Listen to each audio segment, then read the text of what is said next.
CartridgeATL, CartridgeATL, CartridgeATL, CartridgeATL.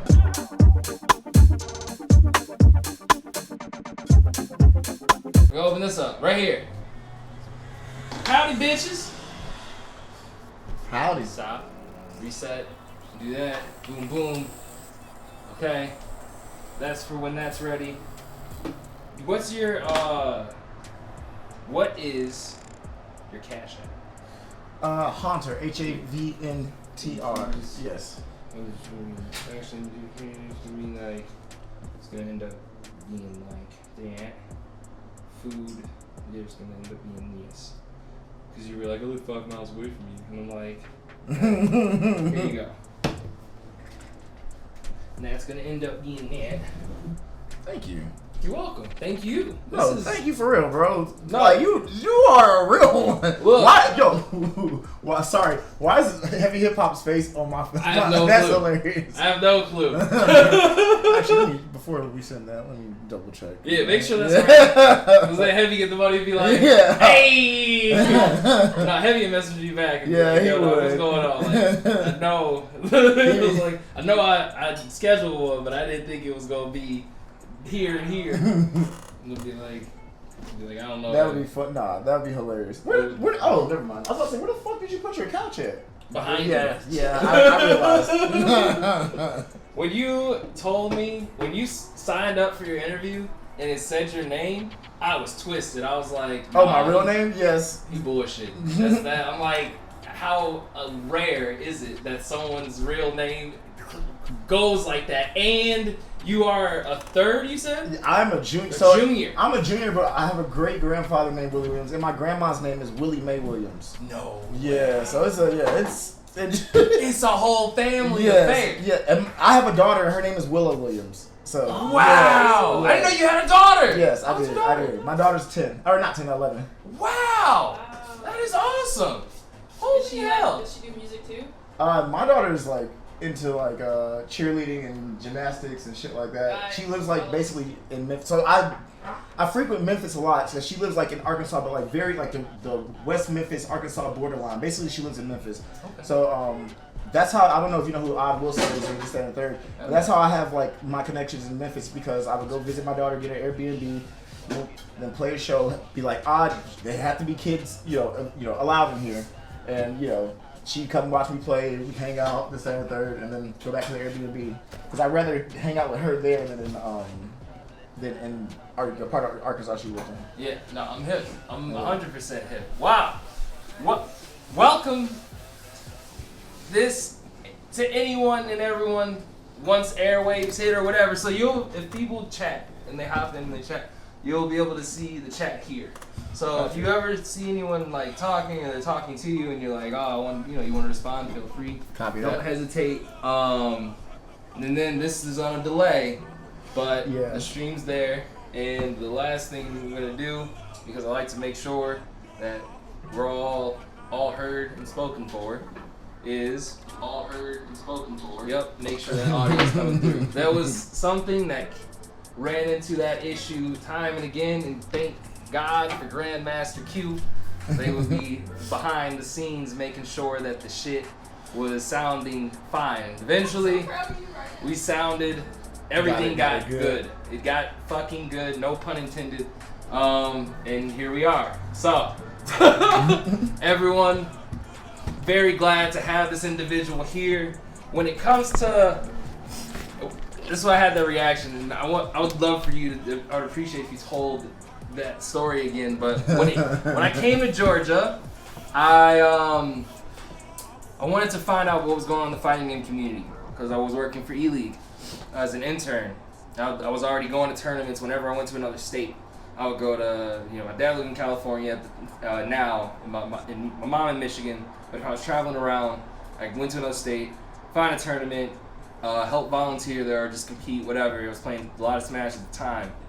Came here looking for Smash and Tekken, and surely enough, one of my coworkers was like, yo, you should check out this event called Controllerize that goes on at the deep end. Mm-hmm. And I'm just like, okay, I'm gonna check this shit out. So, interestingly enough, when I get there, I get there super early, and I was asking Game Master Herb if I could help set up, and Herb was promptly like, no. Yeah. And then I was like, okay. So as the event goes on, I go in the back. You're one of the first people I see. Yes. Everyone, this is Havntr. You were one of the very first people that I see. I want to say I had a little bit of money, so I blithely ordered some tacos, and and from there I just kept, I'd be seeing you around. So every time I go, I'd see you. I see Blake. There were a couple young women there that I would see pretty frequently too, who were bartenders at the time, drums and cubes, everyone. Didn't even know what the fuck was really going on. All I knew was that y'all had video games. Trevor was there doing DreamHack shit at the time. It was crazy. Yo, I remember him with those setups too. They were like pretty dope. They were dope, dog. Like, it was wild, but like, it's cool getting to now we're much more cordial. Absolutely. No, you're way more now. Absolutely. Did not think that was gonna ever happen. Back then, I didn't even know what was going on. Blake hired me, and right after my band broke up, we were gonna shoot a video there, and then Blake was just like, man, we need a bar back, Mondays. And I came in one day, and then I was like, what the fuck is this? And then the next Monday, I'm like, yo, this is it. Everybody was so dope. Everybody was so nice. I'm wearing one-piece shirts. People like, oh, yeah, what's your first favorite season? What's your favorite arc? This, that, and the third. Hearing dope music, hearing fucking remixes of songs that I'm like, oh, wait, somebody else listens to this besides me?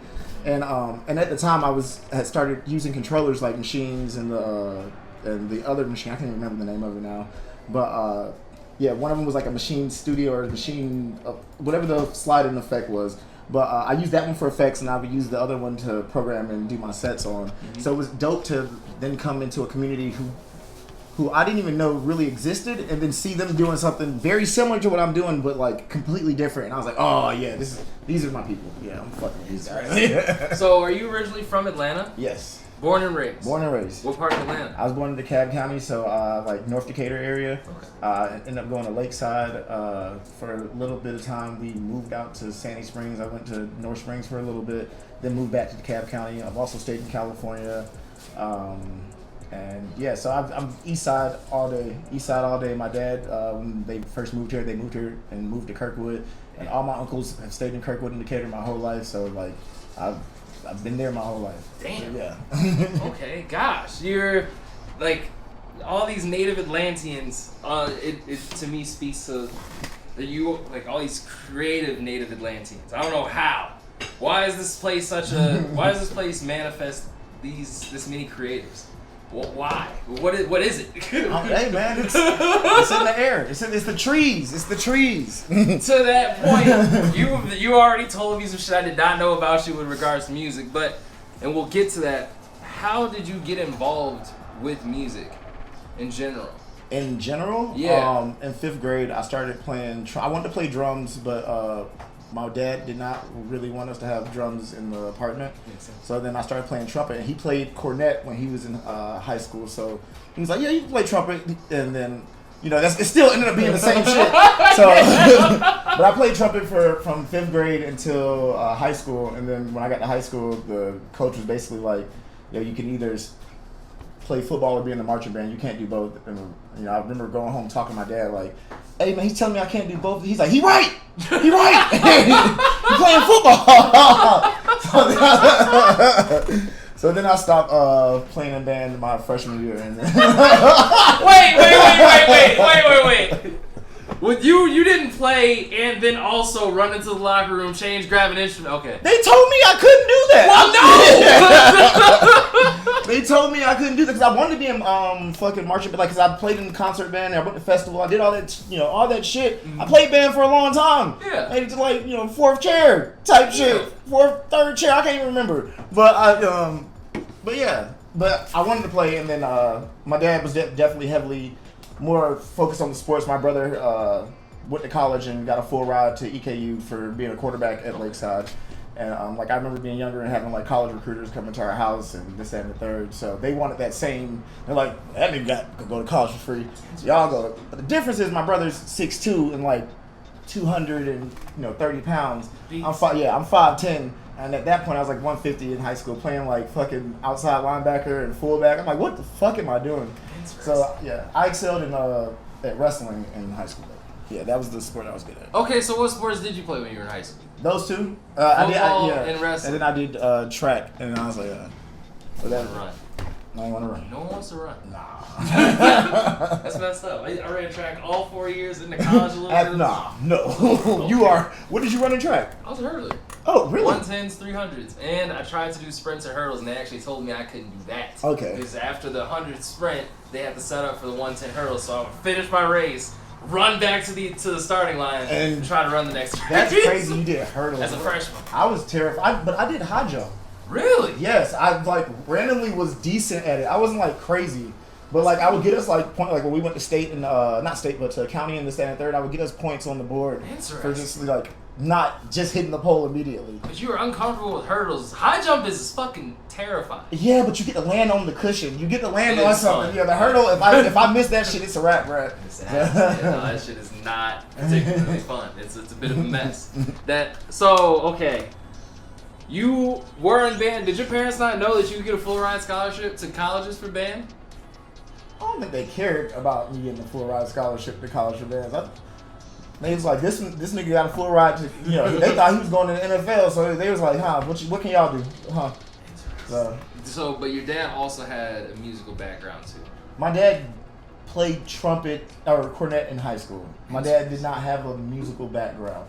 But he wasn't opposed to it. He had cousins who were like in like jazz bands and shit when he was younger. But he always says that they were just smoking weed and not making music. So I'm sure probably in the 70s and 80s. That's a lot of what was going on. The drug anyway. Without getting into all of that. Yeah. So you were in band. You get out of high school. What happens next? I went to college. I went to college for audio engineering, and then I had a listening and analyzing class where I don't know, I couldn't hear certain frequencies and it was freaking me out. And the teacher pulled me out, one day and was like, "Yo, you can't hear these frequencies. Might get harder for you, further in the courses in this and third." So I don't know. I let that nigga trick me the fuck out of that shit. Like he freaked me out. I switched my major I think the following semester or something and went to video production, which I do not use at all. I don't really fuck with video except for doing the LED shit I do for work. But other than that, I don't really fuck with video like that. I'd rather just give it to somebody who's super passionate about it. But you finished video and okay, so my senior year, my band went on a 2 or 3 week tour or some shit like that. My band Bare Knuckle, and after I came back, I didn't leave the right way. I just left because I was like, we're about to be famous, man. Fuck that shit. You know what I'm saying? Come back, we about to be. Going on tour. Yeah. This, that, and third. This is my first time going on tour, realizing how shitty tours can be. This version of me today. I hate touring. I've toured with corporate bands as far as working. I refuse to. I'll do some shows, stay someplace for one day and this, that, and third, and leave and come back to go to a place, then leave, go to a place. I'm good on all that, man. I'm good on all that right now, at least, until I can do it comfortably. Yeah. But so I didn't unenroll the right way. So yeah, when I came back, they were like, it's gonna be $795 a month for you to finish and get your degree. I was like, all right, I'm good. Yeah. And then I just focused hardcore on doing the band shit. Okay, so you were in a band. When did you start in a band? This was in college. Yes. So what year was that? What was the name of your band? The band was Bare Knuckle. I can't remember the year we started it. I want to say, No. Yeah. Let's say we go home. Don't age yourself. 2000. Let's say 2013. I think that's really when we started doing stuff hardcore. Okay. And but yeah, that was that was a big part of my life for most of my 20s was being in that band, just playing all over Atlanta, going to different cities, and just really pushing that. And then after that, I got back into rap, started working with my homie Johnny Apollo, and we started Dummy Proof. And we got some awesome opportunities. We opened up for Rory at Roarfest, the Joey Badass. We opened up for fucking Designer at Center Stage. A lot of cool things. But at one point, I just got to my wits' end with the rap scene in Atlanta, What was it about, the rap? I don't know, bro. This shit just felt really, really stupid. Like I was like, I just feel like I'm smarter than this. I just didn't like it. I didn't like where it was. It was a certain year. I think it was like 2017, 2018. I was just like, I'm just not feeling it. I'm not vibing. And then I went back to trying to like, focus on bare knuckle hardcore and take them into like this kind of like bedroom poppy, like electronic type of sound. And none of us were just clicking because they're like a very heavy metal background, so that shit just wasn't clicking. And then we ended up breaking up, and I decided to just go under Havntr and just start making bedroom pop, fucking songs about relationships, this, that, and the third, yada yada, making beats and doing that. So I started playing shows, doing that, and then randomly Blake hit me up to work at Deep End, and then I saw fucking everybody that was up there. I was like, oh, this is home. So yeah. So where does Havntr come from? Where does that name come from? It comes from Pokemon. So to me, in the evolution of Ghastly, Ghastly, Havntr, and Gengar, to me, I feel like Havntr looks the coolest. He looks like the most like ghostly and I don't know, just like evil. Yeah. Like Gengar looks cool and he looks evil, this, that, and third, but he also kind of looks like Claire Fable. You know what I'm saying? Like you look at him in the light, he's like an evil version. Right, he's kind of just chubby. You know what I'm saying? But Havntr is like he has hands that don't connect to his body, nigga. Like what do we? He's very spectral. Yes, exactly. Too. No legs. And I remember playing them original games and going to the fucking what was the tower name? And I think it was not Celeron City. I can't remember. Y'all gonna kill me on this shit, bro. It'll be alright. Someone will tell you. Yeah. But anyways, I remember going there and just like the Havntr like black ghost image just looked crazy to me. Yeah, it was dope. So yeah, it was one of my favorite Pokemon, and then I just went with it. You know what? So many people I grew up with called them Pokemons plural. Bro, all the time. Yes. Nigga, I remember we moved to Bankhead one time, and we stayed there for a little bit, and we would try to trade with the kids outside, but I started realizing, I was like, nigga, we got good shit. Whack ass Well, yeah, exactly. But they were like, hey man, y'all got y'all Pokemon cards? I'm like, nah, I ain't got mine. Shit, we good today. Looking at the trades that you got, like nah. It was like there's nothing. Y'all ain't got the stuff I'm looking for, and I want to keep my stuff. So damn. Okay, well, fuck. Okay, so bare knuckle. What? That kind of fell out. That fell apart. What was it about? Kind of the deep end that really helped in the controllerized experience that really felt home. Felt like home. So. At the time, I don't know. I did not really, so my homie Blake gave me this job, but to me, I was like, this shit was stupid easy and kind of like a joke. So, like, you know what I'm saying? I'm like, I'm back there stealing money, back there eating all the tacos I can, like, making shots for giving niggas free shots. I'm like, if you pay me in cash, I will give you this many shots. Like, all the controllerized niggas, like, that was me. I was back there hooking that shit up. So I got to the point where I would bring my laptop and just be working on stuff, like mixing stuff and just like fucking arranging shit. And then Cubes, me and him were, very cordial at the time. And he came back and just, said what's up to me, this, that, third. And I don't know, he just built like a really cool friendship with me off of just some like strength and like, I don't know. I just liked how he approached me. Yeah. I don't, I didn't feel like there was like any like malintent or anything like that. So after that, I just started getting more and more into the shows and stuff.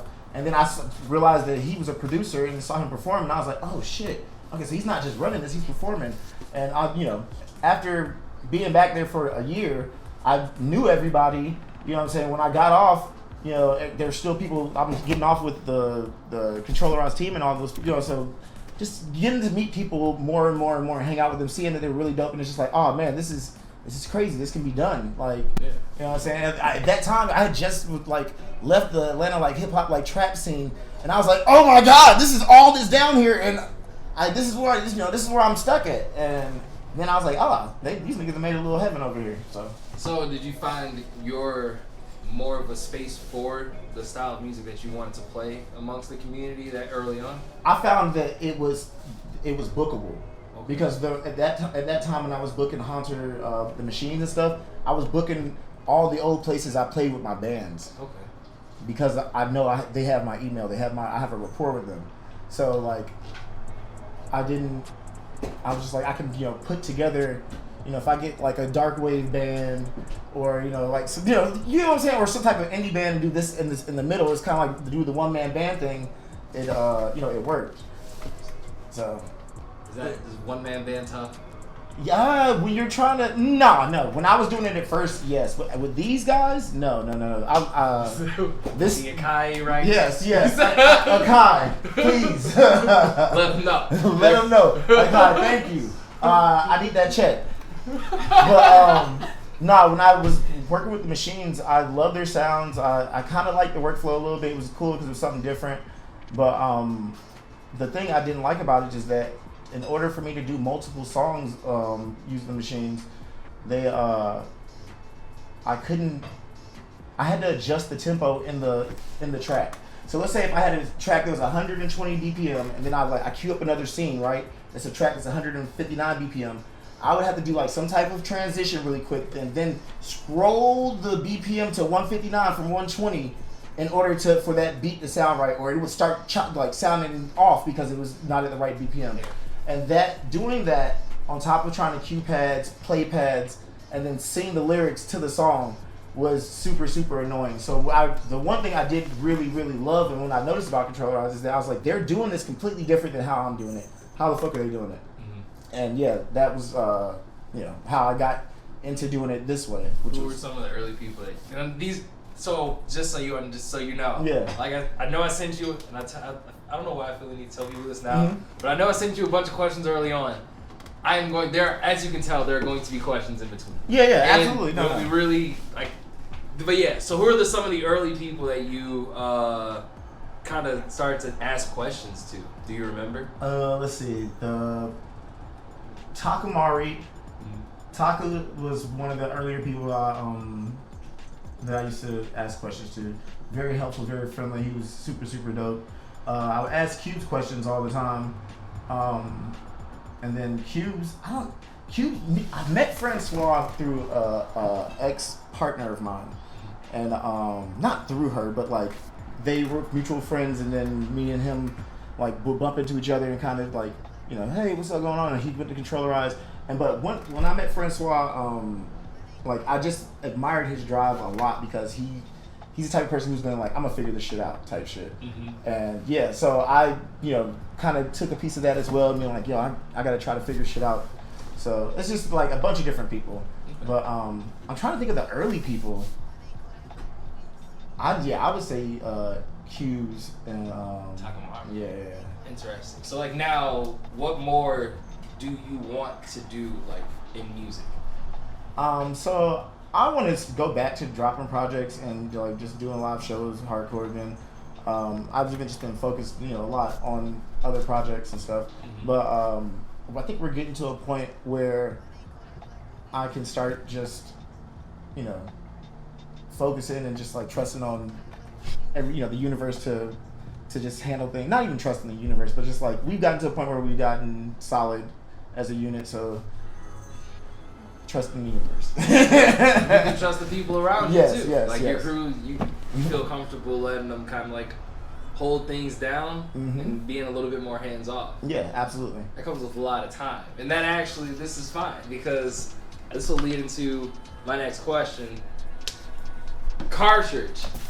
Yes. Why did you and Blake start Cartridge?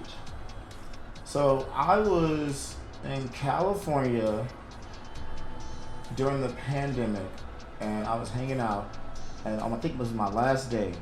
Blake hit me up because he wanted to start a gamer lounge where we had.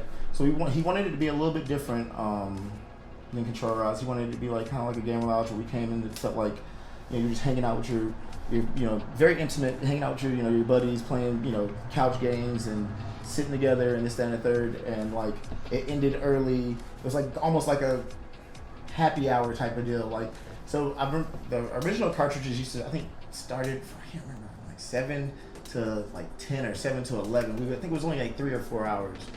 And originally when he had called me because he was like, he was trying to actually get drums to work with him on it. And you know, drums obviously was super busy and just wasn't something that he could do. So he hit me up and I was like, yeah, fuck it, I'll try it. So I came and then realized that we needed a DJ. We had our homie Jeremy DJ, but then he got all these awesome opportunities in Mexico. He decided to move to Mexico, and we didn't have a DJ, so I ended up buying like a DJ board and just started DJing like every day. And we were trying to, at that point, we were trying to like really like just do like kind of like the DJs thing. Like we weren't even trying to really do producers at all, because we were trying to just like make it like something like we didn't, because those are our homies. We weren't like, oh, we're gonna make a mini version of what you're doing. We're like, no, we're gonna do something different, and you know, like we can collaborate and whoop-de-whoop. Yeah. And what ended up happening was Francois and Akuma. And there was one day I was just like, nigga, I'm tired of DJing every fucking week. Like, I'm over it. And I think it was either Akuma hit me or I hit Akuma. Me and him were just talking. And then I was like, man, you should come up and play one day. And he, you know, and then I got Francois on the bill as well. Sorry. And Francois and Kuma were the first two that we had featured at Cartridge. And after that, people just started DMing us, and it was like, oh, this makes much more sense than me doing, you know, just trying to spend shit, trying to come up with sets on top of working, and this, that, and the third. So, yeah. So it became one of those things where Cartridge could effectively, even though you all were trying to do something different, it became another outlet for the community of producers to just come up and play. Absolutely, especially because most of them are the homies that, you know, you're like, oh, yeah. Spent the last 2 years with you at Controller. Yeah. What do you think about, and I have these conversations with people often, and so feel, you know, share as you will, if you feel comfortable. What do you think about a lot of these types of experiences starting to kind of pop up now, off the kind of the backs of Controller Eyes and off the backs of Cartridge too? And you can be honest. It's okay. It's okay. I am being honest when I say this. I think it's dope. I tell everybody, like, if there is an opportunity for you guys to showcase your beats, you know, make money, fucking promote yourself, network, do it. Like, all of these avenues are amazing, because when I first went to Controller Eyes and when I was working there, in my mind, I was like, I don't understand how this is working. This has to be the only, like, in my mind, I was like, there can't be another one of these events, because this just, you know, it doesn't seem like it would pop off in Atlanta. Like, interesting. Well, in the time when I was living there, like, you know, when I was thinking about this, it was like super trappy, super like fucking cloudy, you know what I'm saying? Like, super clout chasey. And it still kind of is super scammery, all that shit. Yeah. But I hear the stories now.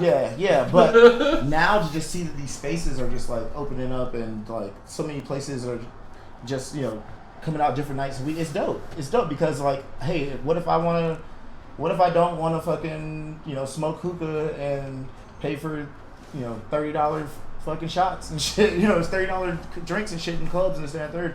It's like I can actually do stuff I want to do. I like anime. I like video games. I like cosplay. I like good music. I can actually like go out and enjoy myself. So I think that it's dope. What's it like, kind of moving around from like place to place? Because where did Cartridge start at Wonder Kid?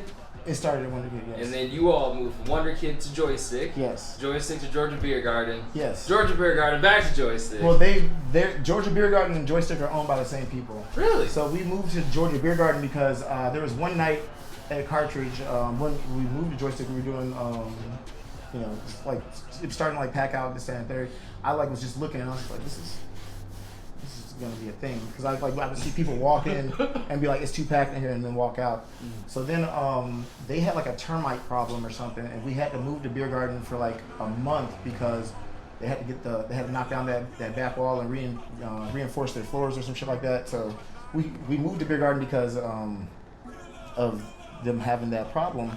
And then after we were there, we were just like, this is a lot of space. And there's outside. Like, the outside isn't on the sidewalk. So, and we just rocked with it. So that's how that came along. And then we moved to West Side Motor Lounge, which was whatever. That was, you know, it was a cool experience. Just not like our demographic. We didn't feel at home there. We moved to Jack's. Thought that was gonna be dope, but they never ever got their liquor license. Jack's doesn't have a liquor license? No. What? No. Don't they sell alcohol? No, they don't. And actually, okay. I think they're closing. So, you know. Yeah. It's heartbreaking. Yeah, I found it out yesterday. That's like a landmark for a lot of people. Yeah. Well, it's not a landmark if you ain't got the fucking alcohol, bro. Like, shit, niggas don't want piece of that bad.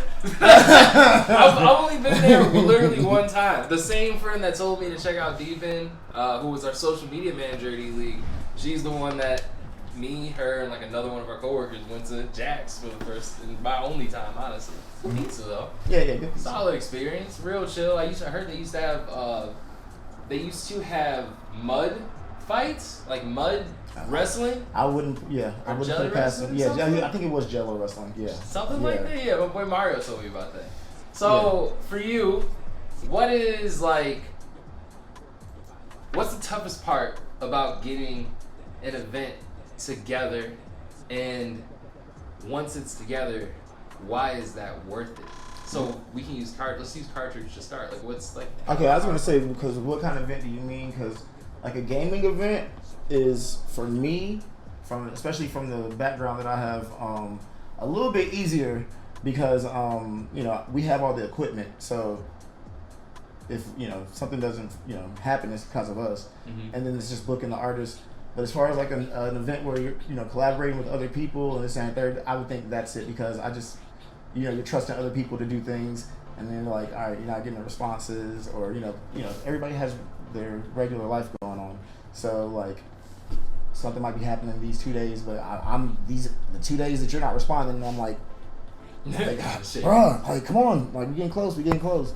So I'd say just everybody being on the same page, everything happening, the idea happening the exact way, because anybody who's done events and does events or work for companies that do events, like shit does not go the right way, ever. Like it's super rare. It's super rare when you go in there and it's just like, wow, everything is A-okay.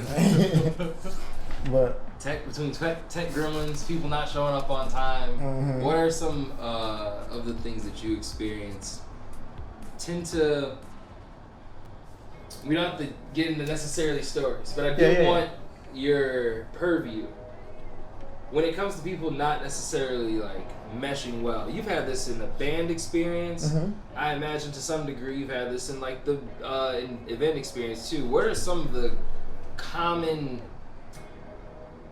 I'll call them issues, that you notice that kind of break up the group, that kind of break up groups? The three that I think, I don't know, why would I put it three? I don't even know what the third one would be. Okay. The first one is ego. Second one is money, and I think the third one would be like vision. Like everybody just gotta know like what's the end goal, how we gonna get there, what we're working towards. Like it's dope to have a bunch of people around you, but if they're all like thinking A, B, and C while we're trying to get to D, and it's just like that stuff doesn't really matter. So you gotta have everybody it's like focused on the same goal, and and if ideas fucking come and help this, that, and third, that's great, that's beautiful, but we can't go too left or too crazy with certain things, because focus on the same goal. Yeah.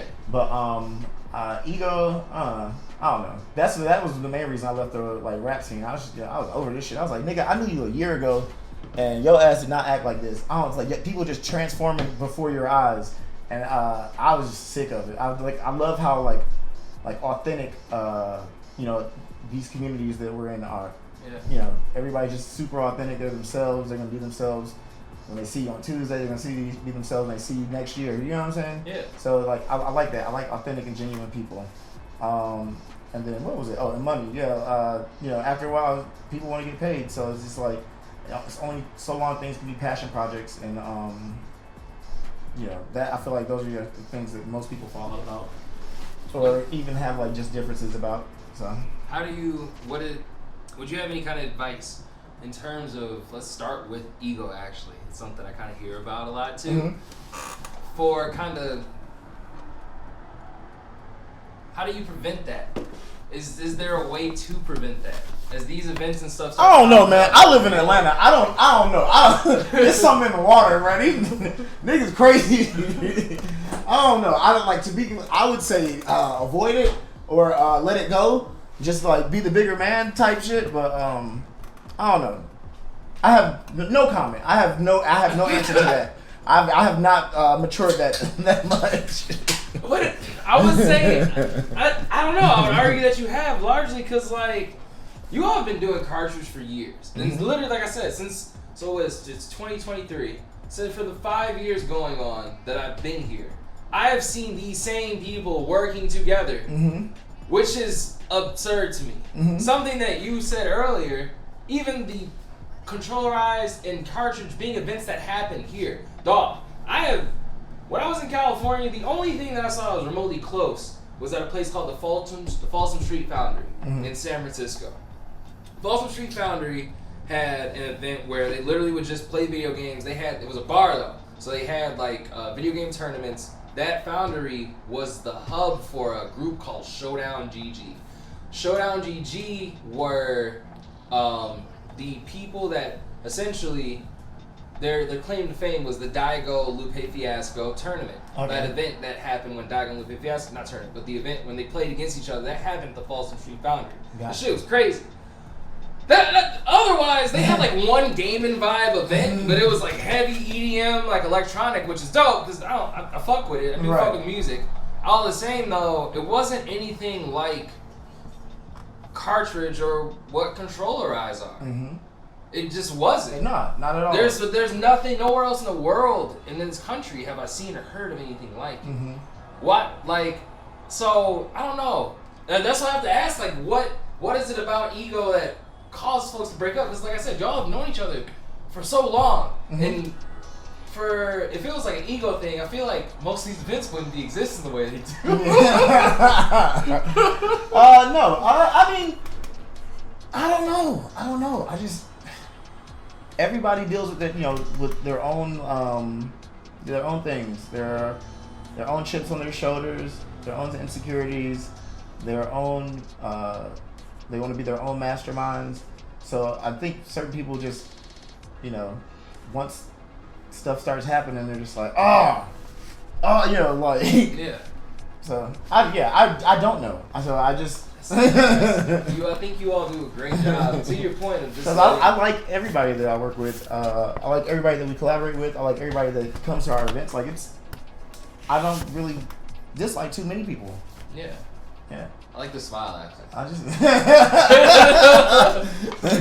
I don't really dislike very many people on the smile. You could look at the camera and like, there we go. It's so. I think you all do a really good job of, like you said a moment ago, just saying, do your shit. Go ahead. Yeah. Let people do and do what they want to do. Absolutely, because that's how this shit's gonna keep going. Yeah. Like it creates more like attention on our scene, more attention on the whole culture, and just creates more opportunities. Like that's beautiful. So since you all, and then like when I see that most of them are black, I'm like, nigga, keep going. Go for gold. Yeah, let's do it.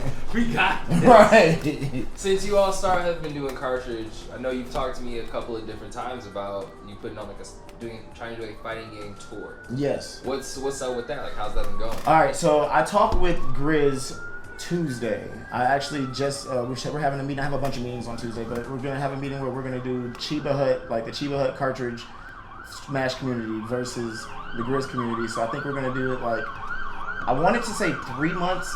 Like a 3-month period, but that just feels so long. So I'm thinking like 2 months, like eight solid weeks of us logging all of the fucking the rankings, logging all of the tournaments, keeping everybody's information, storing it, and just like taking our top 8 and then bringing them somewhere, putting the cash pot up, and then having our top 8 from each side go for it. And I think the beauty of this is that, like, let's say if you are not top 8 at Joystick, you could always just like come down the street and go to the Chiba Hut on a Monday and try to be top 8 there. So it's just like you get 2 chances to like get in this tournament. And we have a pretty big and fun Smash community. I love those guys. They are Atlanta. It was funny watching from Michigan, being like a former Smash TO, seeing that, and then coming to Atlanta and finding out like, oh, this is like the mecca for fighting games for both Smash and Tekken. Yes. This is surprising. Yes. It's very surprising initially. Niggas love Tekken, bro. Niggas love Tekken. It'd be crazy. It'd be the hoodest niggas that be coming up to the events, but hold on, bro. It's been the same button since Tekken 5. Hold on. Come in there and start firing a nigga up, and I'm sitting there like, God damn, like niggas really be on Tekken like that. But that's, you know, that's all games. But what makes doing these events worth it to you? The community. The community definitely. Like I said, it just felt really dope to meet other people that are, you know, into the same stuff, who are like, you know, level-headed, but also still like come from certain like, similar backgrounds to you, and yeah, it's dope. It's dope. That's it. Don't gotta be harder than that. That ass. Like, so, okay, we're gonna fly it, which is great. What is for you? Like, obviously, you do a lot with Cartridge, and that's like really close to you. But something that's like, I wanted to bring up something that was like separate from Cartridge and a lot of the events that you all have done. Like for you last year, what was like your best memory? Not related to Cartridge or any of the events that you did. That was last year was like a pretty bad year for me, but I think I did a lot of big shows with Domain as their LED tech and their audio engineer, so that was dope to like do lighting and sound and LED for, you know, big artists and clubs, and that was cool. But I think the biggest one would have been I did like. This is my first time ever living alone, so I just got like my own apartment in October, and that shit is dope. I love it. I love it. I'm never going back. I hate people. You said you live 5 miles away from me. Yeah. I was like, no. Yeah, bro. I'm right down the street, and Blake is my neighbor. Damn. Yeah. What part? Let alone. Yeah, nah. I live in Midtown. Okay. Yeah. Damn. It's interesting that all this kind of stuff is popping off almost in a line from like the West End up into like Upper West Midtown and on. It doesn't seem like it goes on anywhere else in the state. Yeah. Nah. Or the city. Like it's like a little bit east. It's a little L almost. Right, and then after that it's just like strip clubs, fucking hookah, crab legs. Do you see something? Do you see this kind of culture that you all have essentially really helped pioneer? I love crab legs, by the way. Where the camera at? I love crab legs. I fucking love crab legs. Crab legs.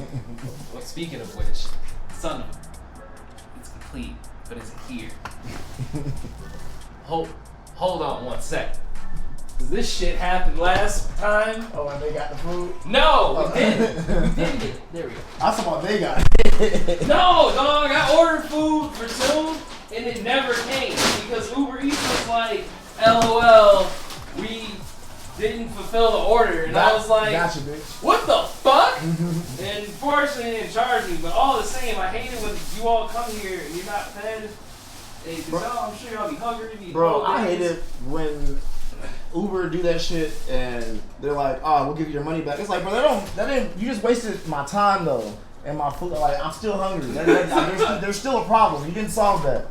You didn't do what the fuck right, you were supposed to do. Send another nigga. Like, I don't want the money back. I don't have dinner still. It's like, I'm not trying to cook tonight. Right. Here goes your food. Thank you. There's a lot going on over here. Yeah. I want you to, there you go. Gosh, I'm glad I looked. So I like your story. I didn't know you were a part of a punk band. When you came in here, you told me that. I was like, what? Yeah, I was part of a punk band, a part of like a metal band. Yeah, and I did that shit for a long time, and I loved it. I loved fucking being a front man. I loved going, you know, to different venues, playing with different bands, like because it's that the community. Yeah. Like that, it's just different. It's just different. It's just like you're meeting people, and they're true selves. Like, not a front and facade. When I did the rap shit, like, you know, that shit was cool, but I hated it. I was just like, this feels so phony. Everything just felt really, really phony. And when I say the rap shit, I mean just like, I was doing like, you know, trap, mumble rap type of stuff that was popular in fucking 2016, 17, or from 2015 to that, you know, time period. And, you know, it was fun, it was cool, the parties were dope, you know, everything was dope, but it's just like I just didn't feel fulfilled. The sense of do you think there's a difference in the sense of community that you felt? Because I felt community in these genres, and I felt cliques in the other genres, like super cliques. Like I don't know, it's like I'm like, how are we not cool with these niggas anymore? Like, so what happened? Like, just leave the room and come back with like weed and a drink, like people mad at each other. So who got the fighting on Edgewood? Wow, that's crazy. All right. It feels a bit like self-sabotaging almost. I would think it's just everybody just everybody was trying to put on whatever personas they wanted to put on to help advance their careers and this, that, and third. And I just wasn't there for it. We could all be like a pirate crew. Yeah. You know? Yeah, exactly. We could be like a pirate crew. Everybody be different, man. A little bit different. Everybody just fucking living their life and being successful. I like it. I like it a lot better. It feels a lot more like that here. Yes, absolutely. Like I said, I don't know how. I really don't. Especially when I think about how like the music industry is from the little that I know, but from a lot of what I've been, what has been shared with me recently from everyone. You know, there are conversations we have off the mic in these interviews and stuff, and even on it, it's like it feels like the 90s right now. I'm cool with that. You know what I'm saying? Yeah. And I don't mean that like a nostalgic sense. Mm-hmm. It's something about, you had Tribe, you had your De La, you had like I'd like to bring up the Flip Mode Squad and like Busta Rhymes and his crew. You had all these different groups that would kind of frequent each other's music, and so they're all sharing the same space to some degree. And it didn't seem like there was a bunch of bullshit. Yeah, nah, good stuff was coming out of that. Yeah. Yeah, and this is what it feels like now. It's just that. It's like really good stuff coming out of these kinds of experiences. How important is it for you to be able to really like maintain that? Like, how do you maintain that while you're working with different groups? You all have done stuff. The one I can name off the top of my head with community to start. You start working with businesses and other organizations as Cartridge. Does that ever? I've seen people, homies that go to Cartridge, show up at those kinds of events and stuff. Does it ever feel a little off at all? Sometimes, but as long as as long as the money's there, it can be as off as it needs to be, and as long as it makes sense. But there are definitely some events where it's just like we do private and corporate events, and there's some events I'm just like, this is we're just waiting here to get paid type shit. Yeah. But then there are events where I'm just like, this is super dope, and like this idea coming with this idea, like made this, just elevated this experience. So there are a ton of them that we have like a shit ton of fun on. But there are also the other ones. Yeah. But yeah, it's good. It's okay to just it's a paycheck. It's a paycheck. Yeah. I think it's okay to just say that, dog. Because it's like at the end of the day, it's not like under normal circumstances you would be in those positions initially anyway, where you're working with the business, and when other businesses and like private or corporate events start to come to the mix, you know what they want. Yeah, absolutely. Off rip. Yeah. And they know it's almost like stripping a little bit. I can imagine. It's like we know what we go to strip club for. Right. There's no secrets here. Mm-hmm. Trying to see some asses shaking and some titties. Exactly. The strippers, they see you, they're like, yeah. They come in, they're like, oh, y'all look great, huh? Listen. This is awesome. This is excellent. That's really cool though. I like that you all have grown and really expanded out to engaging in that way. It's kind of the first that I've heard. I don't really know any other groups that kind of activate in the same way that y'all do. Which actually brings me back to something I wanted to ask you about before. I do think, and I have been thinking about this after a recent conversation I had with someone, money being involved in an event. Mm-hmm. Clearly there's a fine line. And when the money starts to get involved, that's when a lot of people start acting a little weird. Yeah. All the same though, there are moments where I've heard just time and again people like, we don't want to worry about money necessarily. Mm-hmm. Why do you have to worry about money, Hunter? So I don't worry about money on, so we have all of our own equipment, and that's usually what we get booked for, is the fact that we can show up with all the power, all the televisions, all the consoles, and this, that, and third. But stuff for like the homies or like for the love or this, that, and third, like we also do those events as well. Right. Like Joystick is not like paying the bills or like it's not like a crazy. That's an event that we do because we love everybody and we come every Wednesday to this, that, and third. Right. But it also gives us opportunities to do other events that are good events. Right. So yeah. So like it's not necessarily like why do I have to worry about paying the bills. That like I like doing this. It's not like what I rely on, so that makes it even better.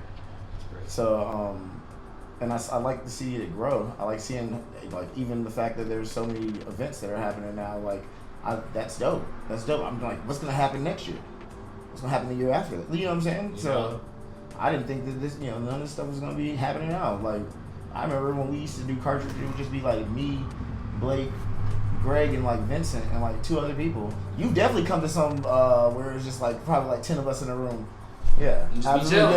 Yeah, one of the first exactly. I was like, all right, this is quaint as fuck. This is the casual vibe that they were talking about. I fuck with it. And we was playing Third Strike that day, and then I think the other time I came, we were all playing tech. It was a great time. Yeah, yes. It was like mad chill. That was the cool thing about being a Wonder Kid. I know I'd be around and like I'd be in and out, disappearing and reappearing and shit. I'm very ghostly in that way, and I do it on purpose.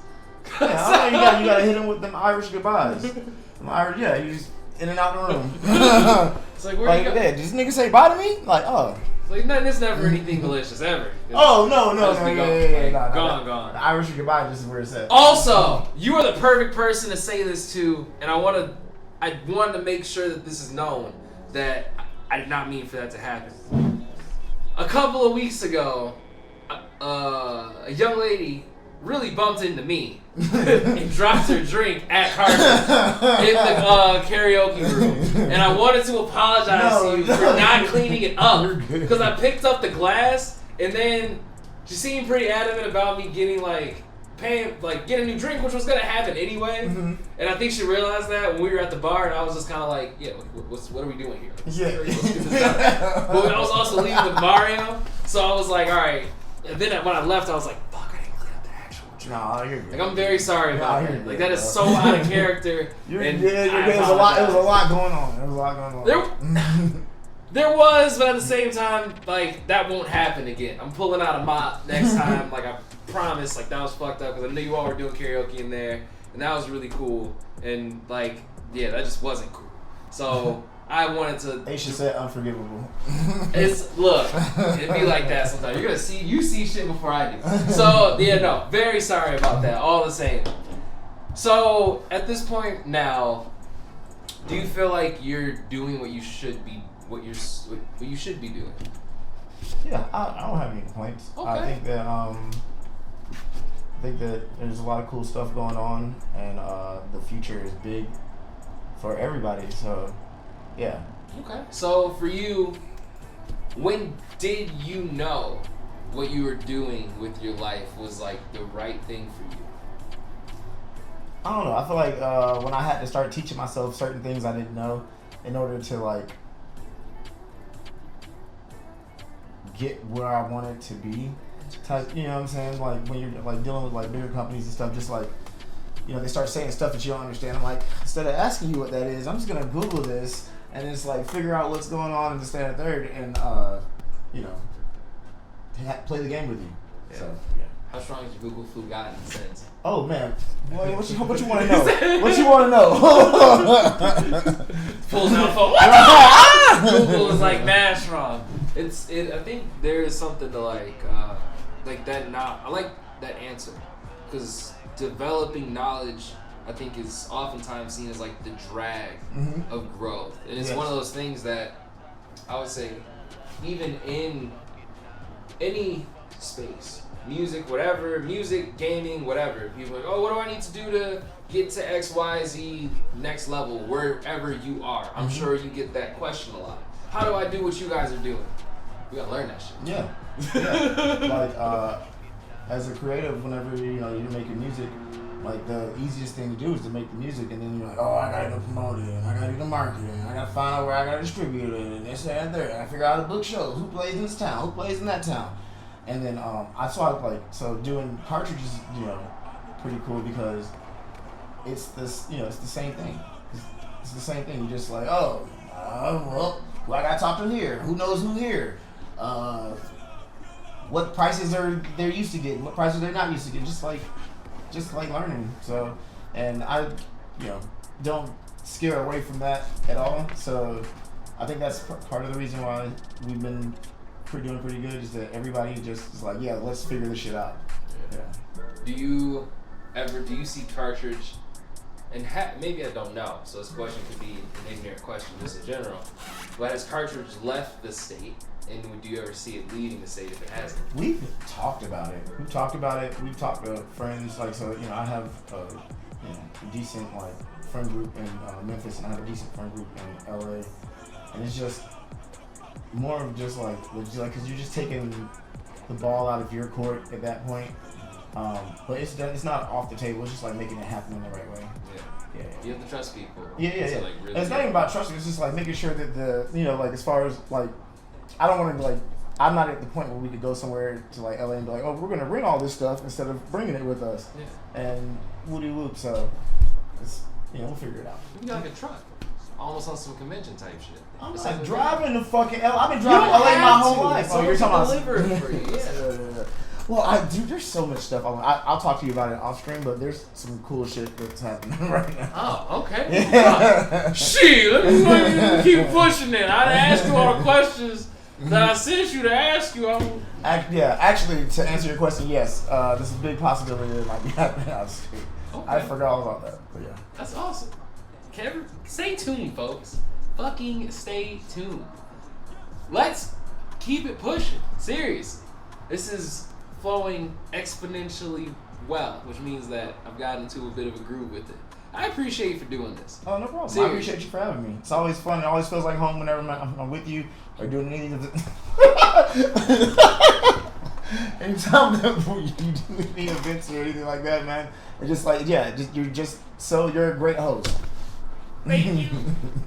We had so many people in here in December. It was hot. And that was dope, bro. I fucked with the vibe hard. Everybody just getting into their shit. Everybody fucking eating grilled cheese. Goddamn, just lighting up. It was dope. I love it. Seriously, though, the thing that scared the hell out of me was hip hop heavy. Yes, very briefly. Yes, that was a little scary. But all the same, I'm glad he was okay. Heavy, I can't wait to talk to you in a few weeks. It was my great. boy Heavy, what's good, G? Telling you. Seriously, he not on. I'm sure Heavy doing grown man shit today. I'm pretty confident. All the same though, it's it is an honor because, like I said, when I came here, I was like, "How can I help?" And everybody was like, "Help what?" And I was like, "Huh?" But so I never really thought I'm, to me, I was always kind of looking up and looking up at everybody damn, these some cold ass motherfuckers. I want to do cold shit too, but I don't want to do exactly what they're doing. I do want to help. I do want to help provide another platform. Absolutely. So that's what the goal of this has been. No, you've been doing a great job at it, bro. I get excited every time I see a little DM. I'm like, hey, what we about to do? What we about to do? Kung Fu Theater is coming. Exactly. The Kung Fu Theater is coming. Y'all don't even know yet. And if you all need help with any kind of data entry or keeping track of the events that you all have going on when you start doing the Smash Bros, let me know. I'm definitely down to help with that. Absolutely. Yeah. Absolutely. And if you all need help live streaming it, I'll move my shit around to help y'all live stream some tournaments. That's tears are coming down my eyes. Yes. Especially if it's, I would say this summer is primarily because toward the end of the year, I'm going to be ridiculously busy between not even just battle season starting again, but work, actual work battles. Overwatch? For another game. What game? Oh, you can't for work, yeah. For work things happen. For work, yeah. My actual job. Wait, was I not supposed to say the first one? No one knows about it. I don't even work for Blizzard, so it's okay. I work for a completely different company. Good. All the same though, we're gonna make the transition. I am going to switch the scene. He doesn't know. I'm going to switch the scene, and would you be comfortable doing like a 15-minute session? Absolutely. I just need to plug this guy in because I did not do that.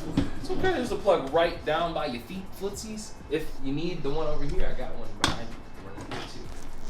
Look that. Let's switch this over.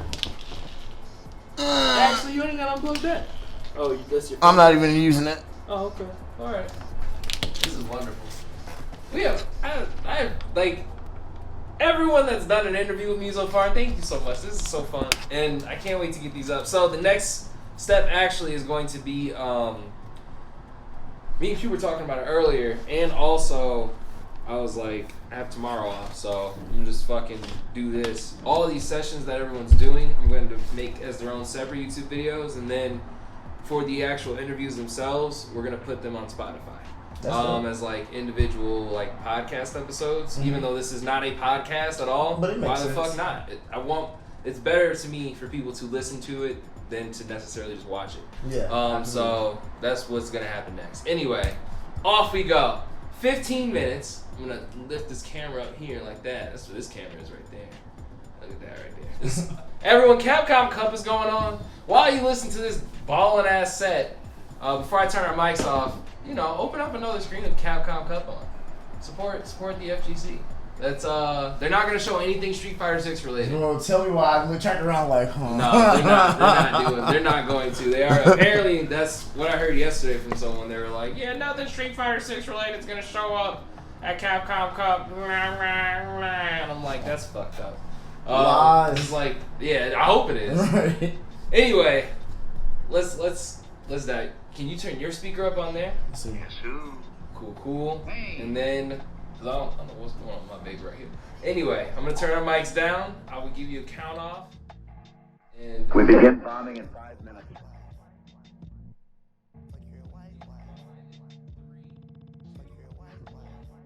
Warning!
I remember my dreams. I remember my dreams.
Guess who?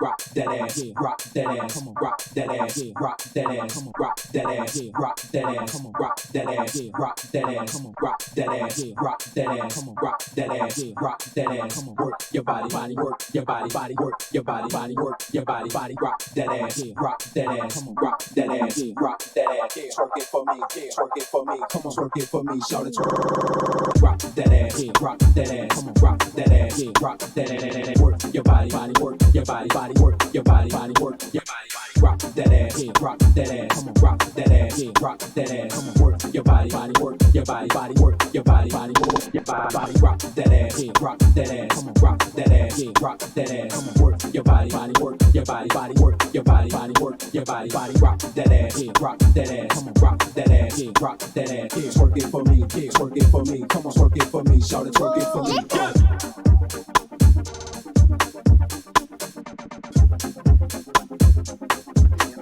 CartridgeATL.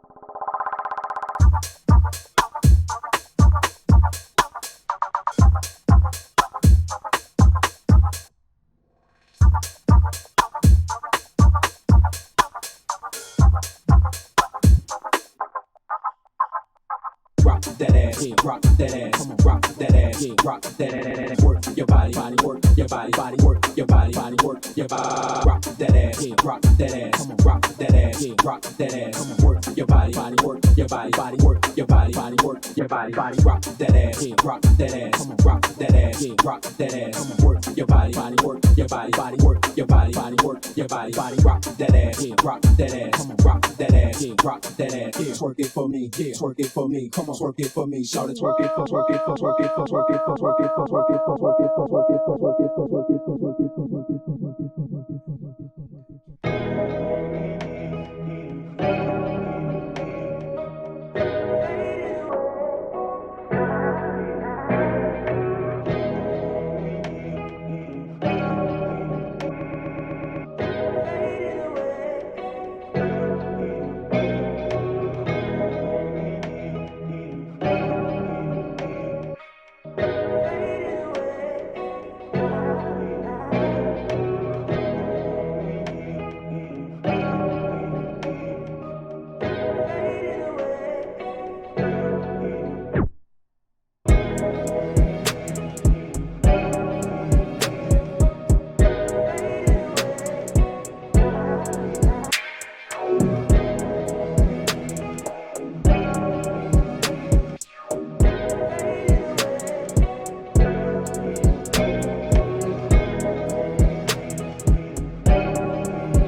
motherfucker. Killer, what the fuck you gon' do? I'ma cock my 9 and a motherfucker.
You have some clean fucking transitions. Oh, nah, I love you this have shit.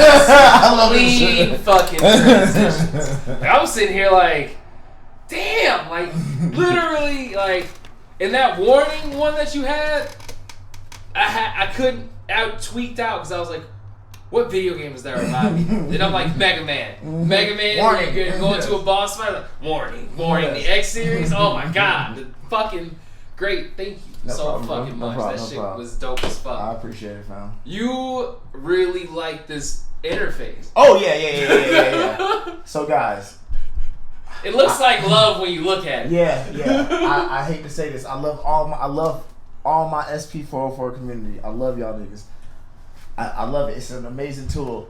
But as far as like actually producing on stuff and like doing performances, I'd rather use this. I'd rather use that as an effects, just an effects box, just on the side, and just make this be the brain. So You were like, so I've only ever seen Q use it the way that you were using it almost. Mm-hmm. And Fendi a little bit. Fendi actually too. Q and Fendi are the only two. They're the only two. I feel like I think I see who has one out here. Like for real. Like you are able to do a lot on that fucking board. I love it. That's why those transitions were smooth as fuck. You're talking about Panther, them transitions was clean as hell. I'm sitting here like, God damn, that shit was beautiful. Nah, once you understand the mapping and putting your finger right in the square, not like overdoing it, then you're good. Oh my gosh, that was wonderful. Thank you so much for the gift.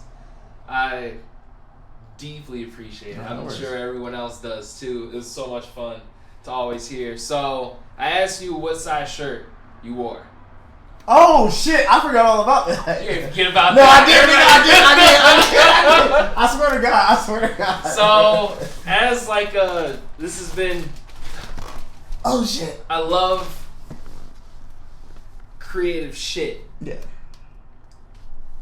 When it comes to because of that, and because I've been going to a lot of conventions, my friend, one of my closest friends, is owner of Madison Company.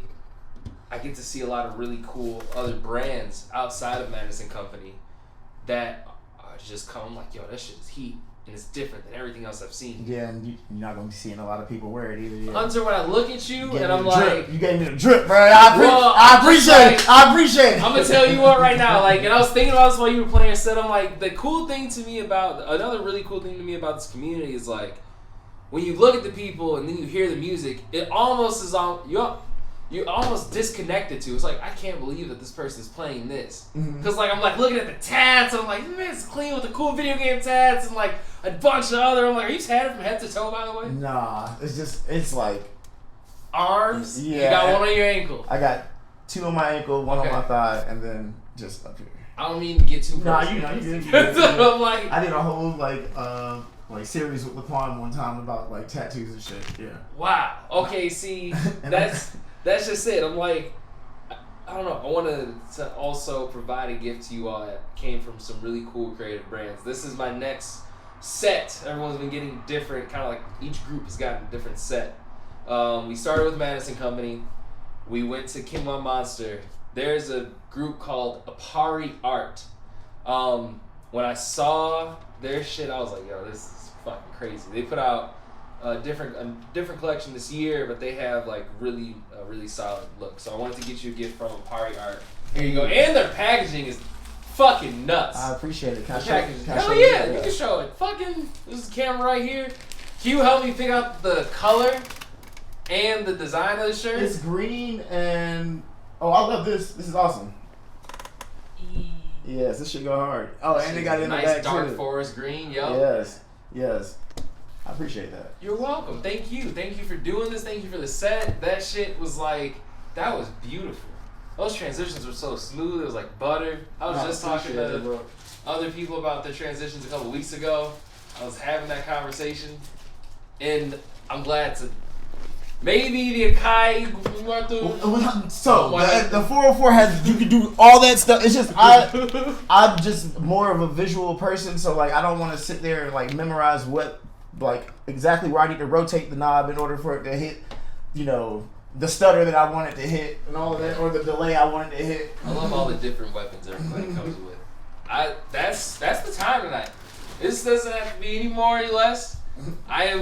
Thank you so much. Oh no, I'm just gonna be good.